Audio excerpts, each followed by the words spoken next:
नमस्कार दोस्तों, इस वक्त झुंझुनू की एक सबसे बड़ी खबर से आपको रूबरू करवा रहा हूं। आशीष बुगालिया और सचिन सोऊ दोनों एक हो गए हैं।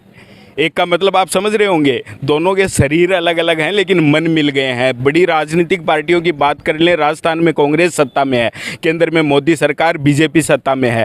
बीजेपी का उम्मीदवार राजस्थान का जो सबसे बड़ा महाविद्यालय है मोरारका कॉलेज से एबीवीपी से नामांकन दाखिल करता है और फिर दोनों के मन मिलते हैं। एबीवीपी का जो अध्यक्ष पद का प्रत्याशी आशीष बुगालिया है, नामांकन वापस लेता है कल, और आज सचिन सोऊ जो एनएसयूआई के प्रत्याशी हैं उनको समर्थन दे देता है। दोनों साथ में हैं और बड़ा ही जोश इनके समर्थकों में, इनके मतदाताओं में इस तरीके से है कि ज़्यादातर नारे जो हैं वो इस समय एनएसयूआई प्रत्याशी के साथ खड़े आशीष बुगालिया के समर्थन में लग रहे हैं।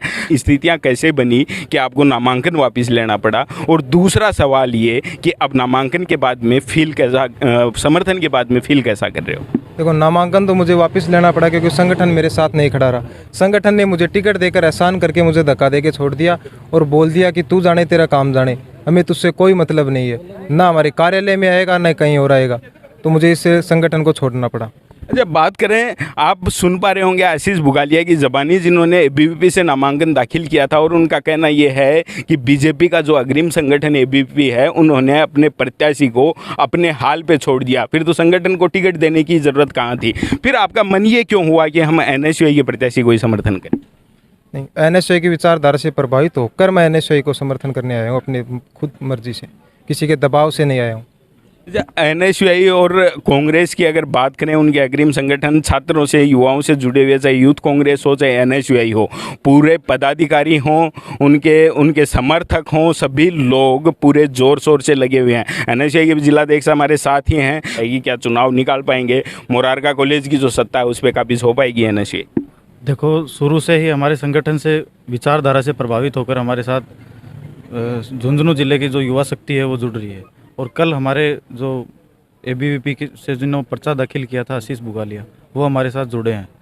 इनका ये कहना है कि भाई मेरे ऊपर संगठन ने कोई मदद नहीं की मेरी। भैया, अकेला आदमी कोई कुछ नहीं कर सकता, संगठन में ही शक्ति है, ये आपने सुना। तो जब ये हमारे साथ जुड़े हैं तो इसमें तो कोई दोहराई नहीं है, मजबूत हुए हैं। और रही बात चुनाव की, तो इसमें कोई दोहराई नहीं है। पूरी छात्र शक्ति, युवा शक्ति है, वो मन से लगी हुई है। उन्होंने एक माहौल क्रिएट नहीं कर रखा, हमने, वो मन से लगे हुए हैं।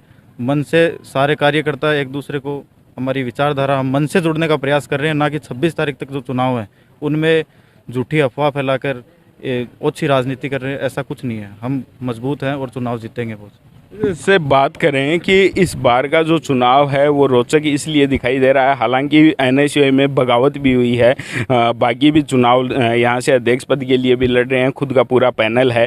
लेकिन इसके साथ जिस तरीके से एक तरफ एबीवीपी के जो प्रत्याशी थे वो आरोप लगा रहे हैं कि संगठन ने उन्हें अपने हाल पे छोड़ दिया, वहीं एनएसयूआई और यूथ कांग्रेस है वो पूरे दमखम से इस सीट पर काबिज होना चाहती है, अपने पूरे पैनल को जिताना चाहती है। वो बात कर लें अभी चुनाव की जो तैयारियाँ हैं, नज़दीक समय आ गया है मतदान का, तो किस तरीके से जो मतदाता हैं, जो विद्यार्थी हैं, उनसे कितना संपर्क अभी तक हो पाया है और कितनी उम्मीद रखते हैं कि किस तरीके से वोट हमें हासिल हो जाएंगे और आप इस सत्ता पे काबिज हो पाओगे?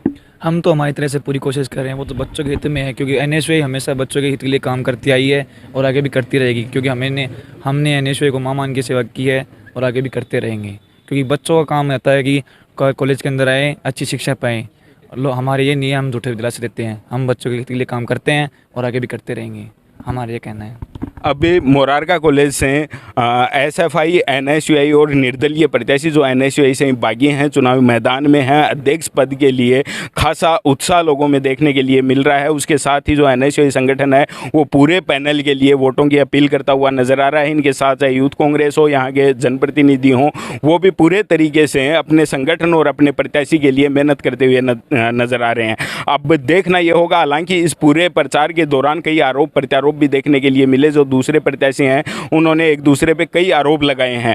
देखने वाली बात यह होगी कि 27 को जब नतीजे आएंगे तब उसमें संगठन जीतता है, बागी जीतता है, या फिर पूंजीपति जीतते हैं, या बाहुबल। ये वास्तव में सवाल बड़ा रहेगा। आप इस बारे में क्या सोचते हैं और आपका पसंदीदा प्रत्याशी कौन है? आप किसे सपोर्ट करते हैं? कमेंट करके ज़रूर बताएं। धन्यवाद।